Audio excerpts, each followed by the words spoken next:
Aha, huh. Very fundamental question. To be brief, I would say projects somehow tend to emerge from a certain context. So they never, like in our practice, they tend not to just arrive out of the blue, but be connected to, let's say, a city we've been looking at, a place we've been looking at, people we've been in contact with and in a conversation.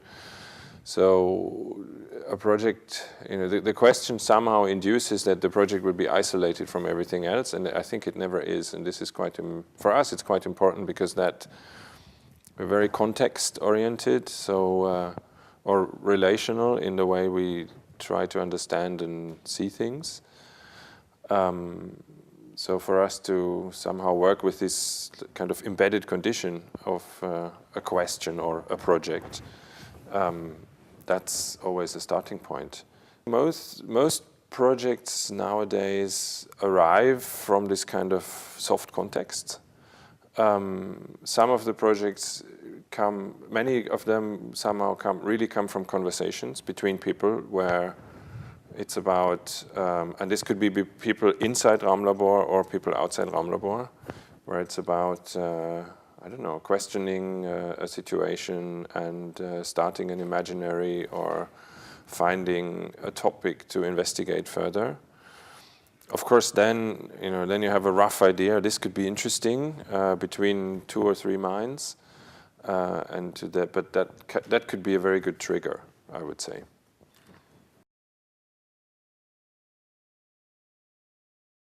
Raumlabor is a group. We like the word group, the term group, because it somehow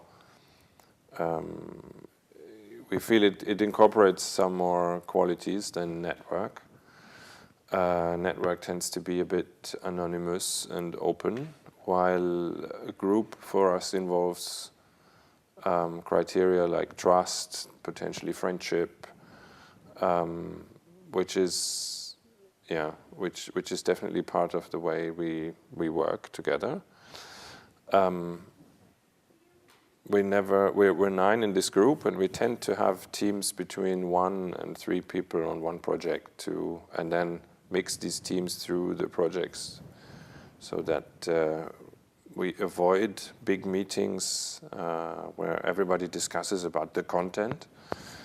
But we can do this in an inductive. We can do this through the works we produce. So basically, the idea is, and it sometimes works perfectly and sometimes not, but the idea is that we do not challenge or somehow oppose each other's interests in a discussion, but are able to, let's say, see the result of somebody's fascination or work, and then go see and experience and discuss on that level. Because sometimes in a discussion with the means of architectural representation before a project or something spatial or an intervention or something happens, people with, you know that obviously or you start to explore that in university, people that can present better, or people that can draw better, or people that are just more convincing as a person in this moment, have a better, have an advantage, which doesn't necessarily mean that's the better idea or the better way to develop something. So we try to be as open and productive as possible, and decide, and then have the collective as a sort of sphere for reflection somehow. That's probably a description of how we operate in a very general term. But I think to be able to work in this kind of fluid way without like a big contract or a manifesto that everybody is tied to, it's very important that everybody trusts each other, that they would try to do their best, basically, for this common interest.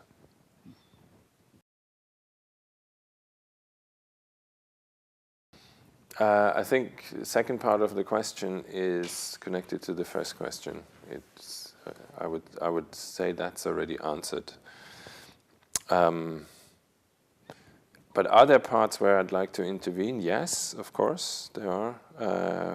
We're currently involved with an initiative around Haus der Statistik, which would be amazing, an amazing place to intervene on many levels.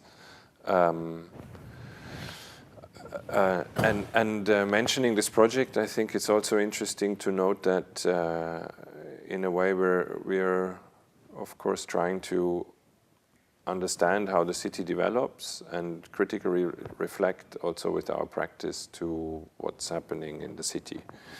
So while we're working very much on the temporary and symbolic and maybe on a prototyping level, over the last years we started to get very interested in more strategic or long-term collaborations, especially because the political field is changing and we understand that the city, that there is sort of a struggle around for space becoming stronger and stronger, which was not the condition some years back. So you could, and the availability of this resource is a quite fundamental question for choosing strategies. Somehow Amlabor started not in Berlin but in Halle with doing interventions. So there, in the context of shrinking cities and the abundance of space, it was, let's say, another condition where you have a space without ideas and without people, and you start turning around the narrative of loss and shrinking and sadness into potential and discovery and new, which was very important for us.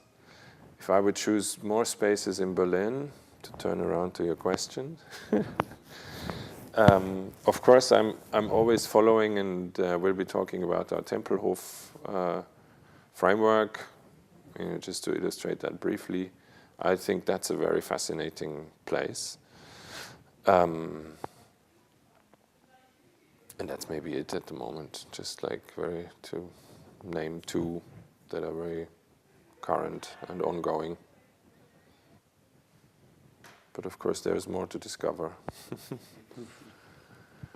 But it's really like, maybe the second part of the answer is that the space itself is not necessarily the trigger for us. It's not like we're looking for a special, like, a special aesthetics. It could be atmosphere, but usually it's a coalition of several layers. Like there's a social layer, there's a political layer, there is a spatial layer of an existing condition, and if these overlap to an interesting, let's say, overlapping condition, then that's becoming more and more fascinating.